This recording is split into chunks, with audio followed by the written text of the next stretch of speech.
So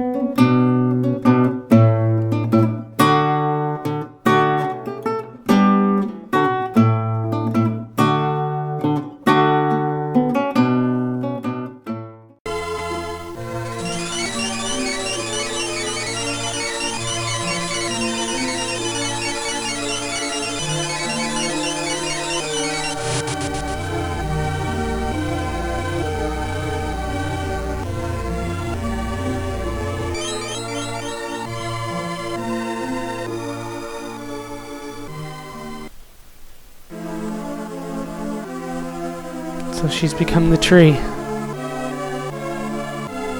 with the birth of a new mana tree.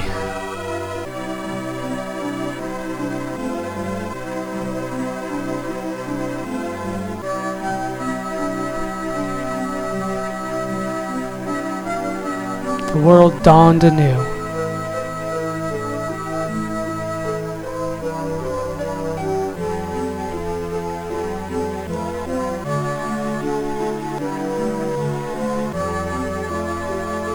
And as for our friends,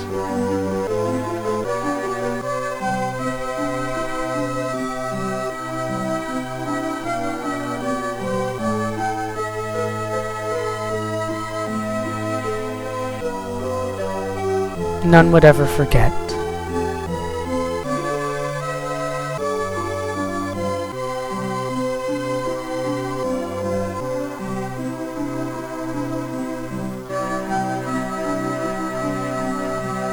Loved ones lost.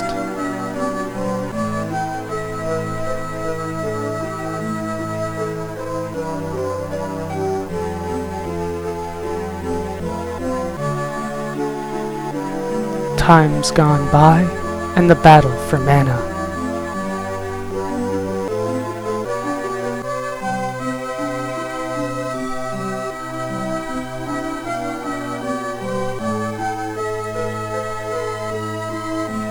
Those left in this world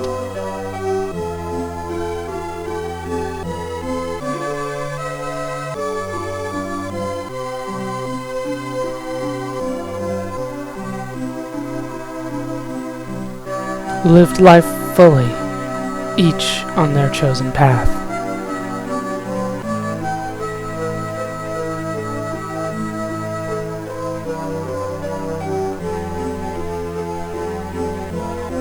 Time passed.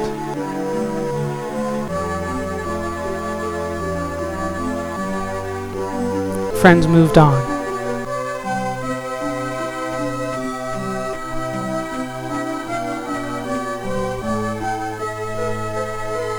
Stories became legends. But some will find it. The truth within the legend.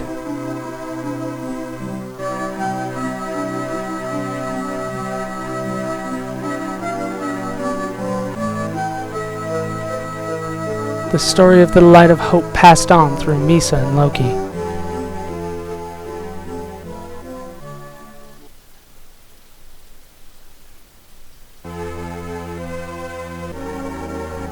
And that's the game! I hope you guys have enjoyed it. It got a little sentimental there towards the end, but I think this was a good game. A game that has been overlooked for some time. I remember this came out originally on the Game Boy as Final Fantasy Adventure, and pretty much nobody played it then. Even if you talk to Secret of Mana fans and you tell them about Final Fantasy Adventure, they kind of look at you and go, "What does that have to do with anything?" But then it was re-released, and it still didn't get as much attention as I think it deserved. It is a good game. The plot is always the first thing that stands out to me. The plot was good. It wasn't great. A lot of things are either implied but not flat out said until very, very late in the game, as you saw there. Pretty much right before we fight Julius in the final battle is when a lot of the important facts are plainly laid out. A lot of good themes and motifs throughout the game, though, I thought. So I think the plot was good, but not great. In terms of the battle system, it was a little bit disappointing for me personally because of the way that magic worked, the way that they emphasized magic in this game made you think that would be the most powerful thing ever, especially compared to things like swords and stuff like that. You would think, with all the emphasis on magic through the side quests and the plot and all that kind of stuff, that it would be so overpowered. However, I would rather take a sword any day in this game than the magic, because of the way that you have to power up the magic and you have to use the magic in battle. If you get hit at any time that happens, it pretty much screws everything over. So, the magic didn't work in this game. That's been happening a lot for me lately, where I feel like the magic doesn't work. Please tell me the credits aren't over. I have so much more to talk about. We are getting close to being over, so I better wrap this up. Battle mechanics, not that great. I think that was one of the downsides of the game. Plot was decent. Overall, I would probably have to give this an 8 out of 10. You know, the music I thought was pretty good, except for the Mana Sanctuary. That was a little weird, to be honest with you, considering this was supposed to be like a Land of Eden. It kind of came across kind of, I don't want to say like cyber, but you know what I mean? I felt like it was like a Tron level more than it was like a Garden of Eden type level. Actually, now that I think about it, I do have time to talk a little bit here. Even if the credits stop rolling, I do have a little bit of time to talk about. And there is the Sword of Mana at the base of the Mana Tree. It's been there for quite some time. Fynn. Now, this is something that I guess not a lot of people know about this game, so I'm just going to let it sit here and I will show it off, and we will wait together for this to show up. While I continue to talk about the game, the music I thought was very good, except for the Mana Sanctuary. I thought the music was representative of what was going on in the game. The graphics I thought were great for the time, for the platform that it was on, I should say. Not necessarily the time. It's only 2004 when this came out. But for the for the platform that it's on, I mean, this is one of the better Game Boy titles out there, especially in terms of RPGs, I feel. Of course, I personally don't consider Pokemon necessarily an RPG. It feels a little different than a normal RPG, so I have a hard time putting it in that category, even though technically I believe it should belong there. It just feels a little off to me. In terms of RPGs on the Game Boy, I think this is amongst the top, if you count out Pokemon, which is, like I said, it's different. You got like Golden Sun, and I think after Golden Sun and remakes, I think this game is up there. I think Final Fantasy Adventure / Sword of Mana is up there in the terms of RPGs. Like I said, I know nothing is happening. Trust me, something will happen eventually. So you'll want to wait at least a little bit for that. I believe it is about 5 minutes, so I have a little bit of time here to talk about it. In terms of the graphics, I felt like everything was a little bit too bright, to be honest with you, but I think the sprites were good. I think the animations were well done, but everything was just a little overly bright. I know that's kind of what the Mana series is kind of going for. Things are a little bit overly bright, but I thought this one was more so, to the point where it was a little off-putting at first, and it made people feel like it was maybe not necessarily a serious game, when I feel like it is somewhat of a serious game, even though it does have its silly moments. But what Japanese RPG doesn't have its silly moments as we go through it? So, overall I would give it about an 8 out of 10. I think it does have lasting power in terms of replayability. I think there are enough side quests that if you had missed one, you could go through and do this again because you felt like it was something that you had missed.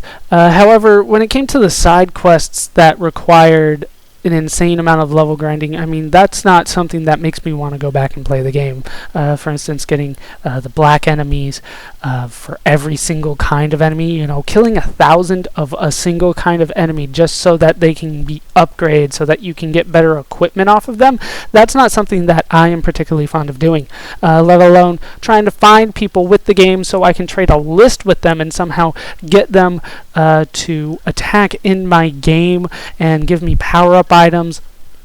That's not something that I've ever been a fan of. I'm not usually a fan of relying on other people for an RPG, and it would have been fine, I feel like, if they didn't have a side quest that was specifically engineered for the summon cards, which you can only get if you get 5 people on your list. So therefore it feels like you can't complete the game unless you get some form of list from somebody else, or you know 5 people with the game, which is something that I don't feel very many people were going to be able to do. The game was not that popular. I mean, I had a hard time as a kid finding 5 friends with Pokemon at home, let alone Sword of Mana. You know what I mean? It's just not something that I feel like was feasible at the time that it was released, even though multiplayer has become something a little bit more mainstream. That's only because of the internet, not necessarily real life multiplayer. I don't think that has necessarily grown enough to the point where you can find 100 people with this game on there. I've actually run out of things to say, I think. So I'm going to speed this up. I'll cut it out, and then when what shows up, I will show it off to you guys. So hold on while I make that happen. And here it is. After about 5 minutes, the sword fades away, and here is a chocobo. There are chocobos in this game, believe it or not. And this is just a little hidden Easter egg that is in the game that I guess not many people know about. And then it finally takes you back to the main screen. So there are chocobos in this game, just not in the actual gameplay. There's one hidden at the very end as a nod to all the fans that have played this as Final Fantasy Adventure, which I think is a nice touch. So that is going to do it for this entire Let's Play. This has been Let's Play Sword of Mana. I have been BallerScuba. I hope you guys have enjoyed the entire Let's Play. I was about to say these parts, but no, I hope you enjoyed the entire thing. Hope you laughed. Hope you learned. Hope to see you next time. Thanks for watching.